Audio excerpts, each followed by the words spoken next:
The Hills Have Eyes is their favorite thing to use against me because it is really all they've got. This is In Praise of Shadows. I know of him because of the sporadic YouTube algorithm. What caught my eye was the immediate politicizing in a thumbnail of a neutral genre. In this case, horror. The video in question was over 3 hours. I managed to watch just 25 minutes before pulling the kill switch. This video will explain why In Praise of Shadows is the #1 wuss of YouTube in this year of our Lord, 2024. The following profile will be built based on the 25 minutes of video I watched and nothing more. There is strong enough evidence in this time alone to secure Shadow's place among potential contenders. Let's begin. Starting with the thumbnail, you will immediately notice the center word, conservative. Above it, the word bad. Straight away, we are divided as an audience rather than collectively gathered for entertainment. This is a microaggression, meant to inflict maximum outrage while doing as little as possible. You will see this type of wuss-like behavior from Shadows as we move on.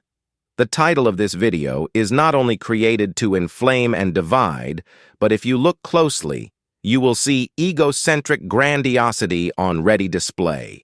Shadows places himself at the center of the image, above others and in color. This is a clear indicator as to how he views himself as a light bringer among others he sees as below him and unenlightened. Whether this design was created subconsciously or not, this small detail ticks the box for traits of narcissistic personality disorder. Over the weekend, February 16th through the 18th, I traveled to Concord, North Carolina to attend this year's Mad Monster Party. The video begins under the guise of attending an event called Mad Monster Party. This is an event designed to bring fans of the horror genre together and showcase actors in popular horror films. However, Shadows quickly takes the opportunity to discuss actor Kevin Spacey. In 2023, Kevin Spacey was acquitted of all charges against him. This does not matter to Shadows, however, as Shadows speaks at length about Spacey while questioning the convention's integrity for having invited him. You will notice how Shadows will utilize the tactic known as triangulating when making a complaint. Triangulating is a manipulative strategy used by a person while attempting to gain as much levity to their argument as possible. Shadows attempts to triangulate by placing invisible people he assumes will take his side in order to make it appear a large amount of people agree with him, therefore providing the illusion that disagreeing with him is wrong. His favorite type of people being handicapped, poor, or the disenfranchised. Shadows is also prone to exaggerate when complaining, hoping his slip-ups won't be fact-checked. An example of this is while Shadows is complaining about Spacey's fee of a photo opportunity, he exaggerates and says this: "You can't actually make that up. People were lined up for hours over the course of 3 days to pay Kevin Spacey $300 each." The real price being $75 less. We will see more attempts to triangulate further into the video. Other traits of narcissistic personality disorder include an inability to handle criticism. You will see how Shadows tries to control the narrative of a YouTuber whom he dislikes named Cody Leach.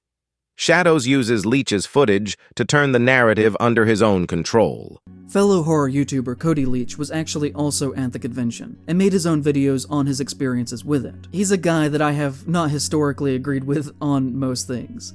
Control being another prominent narcissistic trait often displayed by Shadows. If we look at this footage that I shot, compared to the footage that he shot, you can see that he has clearly framed his angle standing roughly at the exact same spot I was, so as to not show the giant Kevin Spacey banner hanging over the lobby. Shadows displays paranoia and perceived persecutions to his character by Leach that don't make sense, such as not getting identical footage of a poster. As well, Shadows shows thinly veiled distress that Leach chose not to focus on Spacey and to enjoy the convention. In his 33 minutes of talking about the convention and everything that happened around it, Leach fails to mention Kevin Spacey outside of a single joke about the situation over 20 minutes into the video. Kiefer Sutherland was outside in the actual hallway with his own isolated room. That's that star power right there. The only other person that had that was Kevin Spacey. He was on a different floor for completely different reasons. But not only that. Again, at the time of this event, Spacey had been acquitted of all charges against him. Yet Shadows does not hesitate to bully the convention organizers, calling them names that belittle their intelligence. Now, booking Spacey is, in any sense of public optics, a very dumb idea, and you could try to write these people off as just straight-up morons. Shadow's unwillingness to accept Spacey's acquittal and insisting to spread negativity about Spacey again demonstrates Shadow's desire to control. This means placing himself above the ruling of a court of law and disregarding the evidence and work on behalf of everyone involved in the case. This is the self-importance we discussed earlier when looking at the thumbnail of his 3-hour video. A major wuss move by Shadows is here. I don't want to make presumptions about Leach. I had the opportunity to talk with him that day. I saw him walking around a few times, but decided against it. So, we've never actually met. Shadows is admittedly a coward. He has never met Leach, despite the opportunity presenting itself many times. Shadows chose to hide, then run to the internet and make jabs from behind his computer from a safe distance.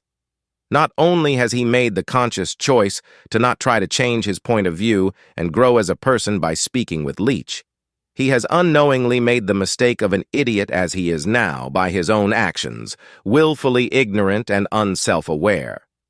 This is irredeemable. Here, Shadows has slipped his own head into the noose and is hereby a complete coward and the very definition of a wuss. First of all, I arrived at the convention and their small main parking lot was already filled, and they gave me directions to their overflow parking area that upon arrival I realized was well over half a mile away from the event, and that they had arranged no shuttle services whatsoever, meaning that I had to walk down a dirt trail that had large rocks in it in the February cold to get back to their main building, which, was fine for me. I'm in relatively good health, but you can't expect all guests who want to attend your public event to be able to physically do that. At night, I then had to walk the same trail back to my car in pitch-black darkness, which is just a lawsuit waiting to happen. North Carolina has one of the best services for the disabled and handicapped in the United States. When an event such as Mad Monster Party takes place, the convention center is commanded under law to reserve all immediate parking for those recognized by the state with disabilities. Traffic is then directed out of the lot toward overflow parking. This means several areas are suggested by the convention, though not covered through liability, as the outflow parking lots are not on designated property. This would be like breaking your leg on the sidewalk across the street of your friend's house and then trying to sue your friend. You can see here how entitled Shadows is. He is aghast that there hasn't been a red carpet rolled out for him upon arrival, and though personally choosing to park far from the convention center, considers suing them because he hasn't brought a flashlight or they haven't lit his way to and from his vehicle. Shadows expects this to be provided for $35 a ticket for a 3-day event, yet disapproves of Kevin Spacey's meet-and-greet price. Another attempt to triangulate and manipulate the audience is his feigning concern for the handicapped and disabled. This is masked by his own greed and entitlement to get better accommodations for himself.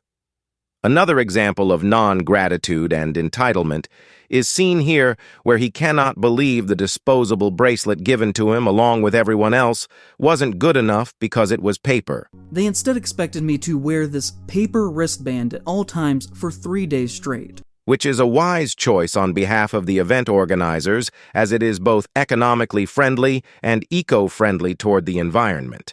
However, this never occurs to Shadows, because Shadows only thinks of himself.